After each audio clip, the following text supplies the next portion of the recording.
Καλώς ήρθατε σε άλλη μια ανάλυση.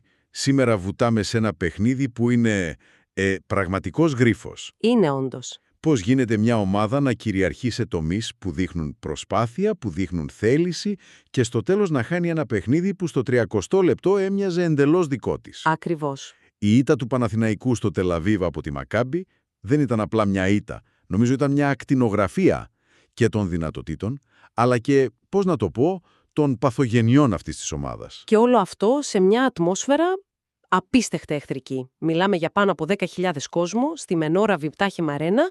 Αυτό έπαιξε το ρόλο του και στο παρκέ και, όπως φάνηκε, και μετά. Λοιπόν, ας το πιάσουμε από την αρχή. Από την ψυχρή αλήθεια του σκορ.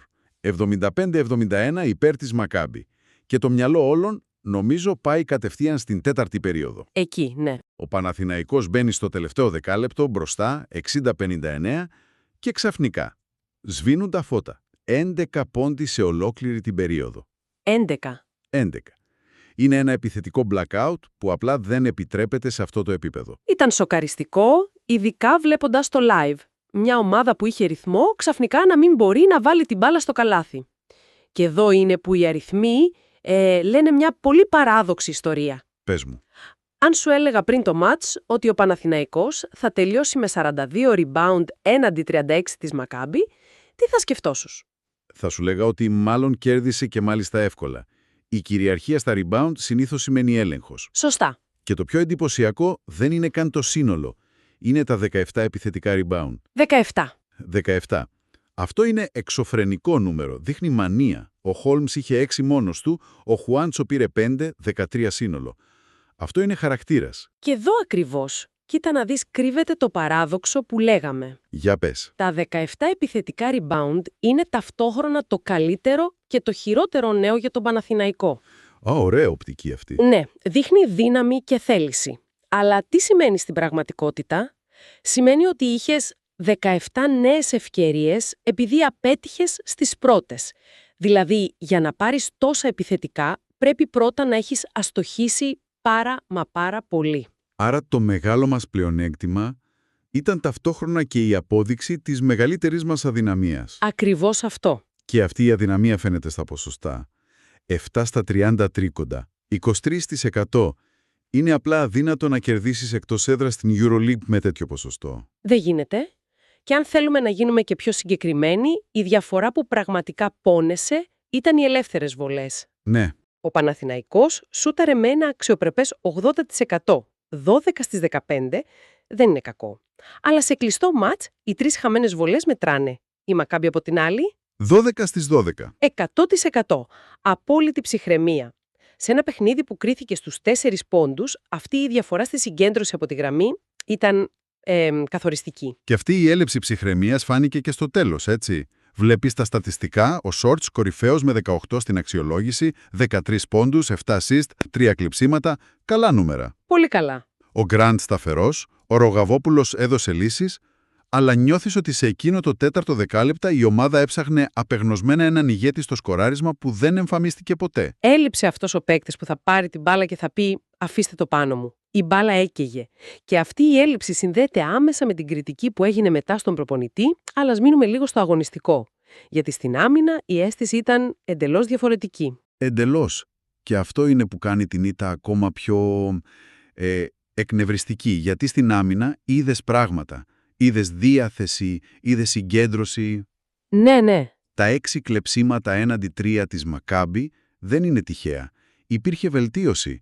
Μια συνέχεια από το μάτς με την Μπασκόνια. Νιώθεις ότι αυτή η ομάδα έχει τα εργαλεία? Τα έχει και με το παραπάνω. Το ρόστερ του Παναθηναϊκού είναι χτισμένο γύρω από αυτό που λένε length and athleticism. Έχει το μήκος, έχει τα κορμιά για να παίξει ασφικτική άμυνα, να χαλάσει πάσες, να κάνει τον αντίπαλο να νιώθει άβολα. Το θέμα είναι, όπως λες, να το πιστέψει. Ακριβώς. Το θέμα είναι η συνέπεια και κυρίως η πίστη σε αυτό το πλάνο. Πολλές φορές το μεγαλύτερο εμπόδιο είναι ο ίδιος σου ο εαυτός. Και μιλώντας για δυνατότητες, η κουβέντα πάει αναπόφευκτα στον παίχτη που μπορεί να τα ξεκλειδώσει όλα αυτά. Στον Ματίας Λεσόρ. Η επιστροφή του είναι το μεγάλο στοίχημα, ναι. Αλλά όχι απλά η επιστροφή του. Τι εννοείς? Το κρίσιμο ερώτημα είναι πότε θα τον δούμε στο 100%. Ένας υγιής Λεσόρ δεν αλλάζει απλά τα δεδομένα, αλλάζει ολόκληρη τη φιλοσοφία της άμυνας. Γιατί? Επειδή έχει την ταχύτητα να κάνει κάτι που ελάχιστοι ψηλοί στην Ευρώπη μπορούν. Να βγει ψηλά στον χειριστή, να τον παγιδέψει αποτελεσματικά το trapping που λέμε και να προλάβει να γυρίσει πίσω. Δηλαδή, σταματάει την αντίπαλη επίθεση πριν καν αρχίσει. Ακριβώς. Βγάζει την μπάλα από τα χέρια του καλού δημιουργού. Χωρίς τον Λεσόρ, η ομάδα αναγκαστικά παίζει μια πιο συντηρητική άμυνα με τον ψηλό να μένει πίσω. Ο Λεσόρ είναι, ουσιαστικά, το κλειδί που ξεκλειδώνει την πιο επιθετική φιλοσοφία του Αταμάν. Και μιλώντας για τον Αταμάν, η κουβέντα μας φέρνει κατευθείαν σε όσα έγιναν μετά το παιχνίδι. Στη συνέντευξη τύπου. Ακριβώς. Γιατί η συζήτηση μεταφέρθηκε από το τι έγινε στο γήπεδο στο τι υπόθηκε στην αίθουσα. Ναι, και ήταν μια συνέντευξη που προκάλεσε τεράστια συζήτηση. Ο Εργίν Αταμάν εφιέρωσε πολύ μεγάλο μέρος των δηλώσεών του, όχι στην τακτική, αλλά στην εχθρική ατμόσφαιρα. Στις ύδρες που δέχθηκε, ναι. Και εδώ ασκήθηκε έντονη κριτική, η οποία κινήθηκε σε δύο άξονες, θα έλεγα. Ας τους πιάσουμε έναν-έναν. Ο πρώτος και αυτός που ακούστηκε περισσότερο ήταν ότι με το να εστιάσει εκεί προσπάθησε να αλλάξει την ατζέντα. Αυτό ακριβώς. Το βασικό επιχείρημα ήταν τι περίμενες να σου κάνουν, να σε βραβεύσουν, δεδομένης της εθνικότητάς του, των αποψέων του. Πολλοί είπαν ότι έπρεπε να είναι προετοιμασμένος και κυρίως να μην δείξει ότι τον επηρέασε. Να το διαχειριστεί δηλαδή εσωτερικά και να μιλήσει μόνο για μπάσκετ. Ναι, για να προστατεύσει την ομάδα. Καταλαβαίνω αυτή την οπτική. Υπάρχει όμως και η άλλη όψη. Μήπως ένας προπονητής έχει και την ευθύνη να καταγγείλει μια κατάσταση που θεωρεί απαράδεκτη? Μήπως το να το καταπιεί είναι μια μορφή συνενοχής? Είναι μια πολύ σωστή ερώτηση και δεν έχει εύκολη απάντηση. Από τη μια, ο ρόλος του είναι να είναι ο βράχος της ομάδας. Από την άλλη, είναι ένας άνθρωπος. Ίσως η αλήθεια να είναι κάπου στη μέση. Ίσως το γεγονός ότι μονοπόλησε τη συζήτηση έδωσε τροφή σε όσους ήθελαν να πούν ότι κρύφτηκε. Και πέρα από αυτό, υπήρξε και καθαρά αγωνιστική κριτική, σωστά? Βεβαίως. Και επικεντρώθηκε στην πεντάδα με την οποία έκλεισε το παιχνίδι. Στις επιλογές του. Ναι. Συγκεκριμένα, η παρουσία του Βασίλη Τολιόπουλου σε εκείνο το σημείο, ενός παίκτη που είχε 1 στα 5 σουτ, αμφισβητήθηκε έντονα.